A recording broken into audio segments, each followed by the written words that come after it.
Hola, buenos días desde La Habana. Soy Joanny Sánchez y estoy aquí en este martes abriendo una a una las persianas de la ventana 14 para asomarme junto a ustedes a los temas y las noticias más importantes de este 24 de septiembre de 2019 aquí en Cuba.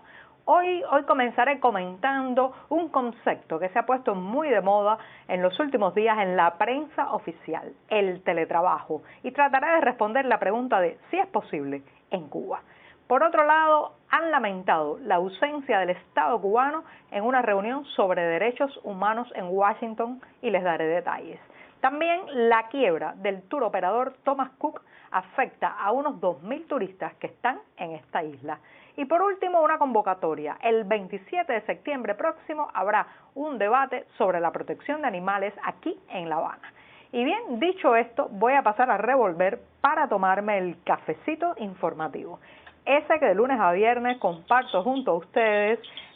recién colado, breve, un poco amargo, como saben que me gusta a mí, pero siempre necesario.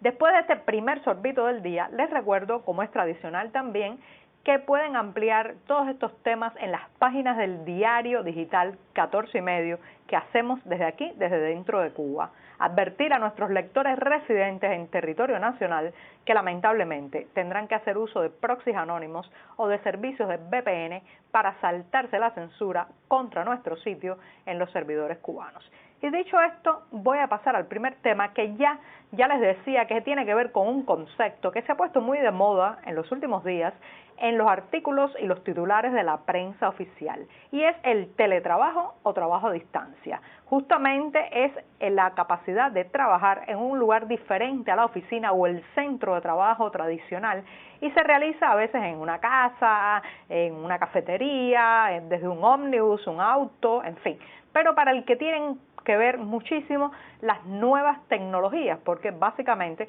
el teletrabajo utiliza las nuevas tecnologías como el acceso a internet, la conectividad, el mail, incluso la ya más tradicional línea telefónica fija para que el empleado, el trabajador pueda hacer toda una serie de labores y de tareas sin tener que ir a una oficina central o a las instalaciones físicas donde radica su centro laboral. Esto se ha puesto de moda en la prensa oficial cubana, este concepto, a raíz de la tensa situación energética, la crisis de hidrocarburos que atraviesa el país y pues muchas entidades estatales han reajustado horarios, han enviado empleados a sus casas, han disminuido el consumo de electricidad. Tenemos noticia, por ejemplo, de que en muchísimas dependencias estatales está absolutamente prohibido encender el aire acondicionado por estos días. Imagínense, todavía con los calores que tenemos, las temperaturas que muchas veces superan los 30 grados Celsius, pues está prohibido que los empleados enciendan el aire acondicionado precisamente como una de estas medidas de recorte, de ajuste, de ahorro energético que ha impuesto el oficialismo dado el hecho de que está entrando muy poco combustible fósil a la isla en estos momentos. Entonces, se ha puesto de moda, decía, hablar del teletrabajo y se ha dicho que bueno, que muchos empleados pueden seguir desde sus casas laborando. El problema es que el teletrabajo en esta isla se encuentra con varios obstáculos. Uno de ellos es la penetración, diríamos, de la telefonía móvil y la telefonía fija. Estamos en un país con 11 millones de habitantes, un poco más de 5 millones de líneas de telefonía celular o móvil y apenas 1.5 millones de líneas fijas. Entonces, cuando el trabajador va a su casa, muchas veces cuando llega, pues no tiene una línea de teléfono fija para hacer muchas llamadas, muchas de las tareas que en teoría podría hacer a través del teletrabajo. Por otro lado, los que tienen una línea de teléfono móvil se enfrentan al problema de los altísimos costos de este servicio. Recuerden que vivimos en un país donde hay un monopolio estatal de telecomunicaciones que no permite la existencia de otras compañías, impone altísimos precios para los servicios de mensajería de texto, navegación en internet, llamadas, que están totalmente desproporcionados en relación con los salarios que se pagan en moneda nacional. Entonces el trabajador llega a su casa con muy buenas intenciones, pero se encuentra que para hacer ese teletrabajo tendría que gastar en llamadas a través del celular mucho más probablemente de lo que va a recibir como sueldo mensual. Y si va a intentar usar la telefonía fija, pues lo más probable es que se encuentre con el hecho de que no tiene un teléfono fijo, porque como decía, de 11 millones de personas, solo hay 1.5, un poco más de 1.5 millones de líneas de teléfono fijas.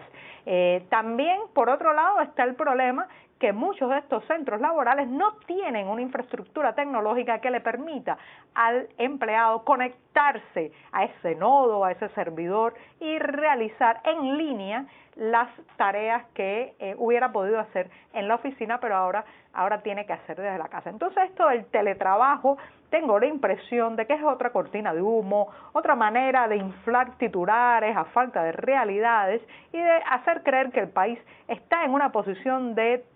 acceso tecnológico, conectividad, capacidad de solucionar muchos temas a través de la conexión o la navegación web, que en realidad no se ajustan para nada con los hechos concretos y reales que nos topamos cada día. Así que bueno, esto del teletrabajo es otra telerealidad, otra telementira, otra ausencia tecnológica que tenemos. Así que bueno, pues vamos a ver quién teletrabaja en esta isla. Y con esto me voy rápidamente al segundo tema, que les decía está vinculado con una audiencia que tuvo lugar este lunes 23 de septiembre en la Comisión Interamericana de Derechos Humanos. Les recuerdo que esta comisión, conocida por sus siglas CIDH, es una entidad adjunta a la Organización de Estados Americanos, es un órgano principal y autónomo de la OEA, que está encargado fundamentalmente de la promoción y protección de los derechos humanos. Recuerden que el Estado cubano no pertenece a la OEA, no está adscrito a este organismo internacional y entonces, bueno, pues muchas de las cosas que pasan en esa entidad, la Plaza de la Revolución hace oídos sordos a lo que ocurre. Ayer ha sido un día de esos en que la voz ausente de la audiencia de este lunes fue justamente la del oficialismo cubano, durante una sesión en que se escuchó a varios activistas y periodistas independientes de la isla, radicados tanto dentro como fuera, que denunciaron las graves violaciones a la libertad de prensa y de expresión. Ahí estaban representantes de medios como, por ejemplo, Tremenda Nota, Diario de Cuba, Cubanet, también representantes del Centro de Información Independiente y Legal Cuba Lex,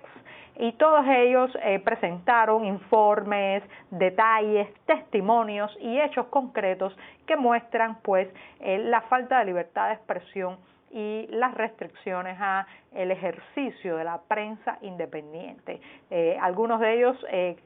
dijeron que la represión contra periodistas independientes ha aumentado en los últimos meses y las autoridades están recurriendo incluso a mecanismos jurídicos para que abandonen el trabajo. Estos son declaraciones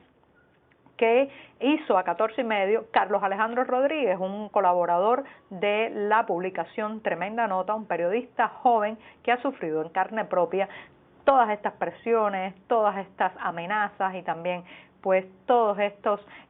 maneras de coaccionar y de limitar el ejercicio de la prensa independiente. Así que bueno, ahí estaban ellos dando todos los detalles. Por ejemplo, el reportero independiente Luis Sino denunció la represión, las detenciones arbitrarias, los interrogatorios, los chantajes, las amenazas y también las prohibiciones de viajar contra reporteros independientes. Pero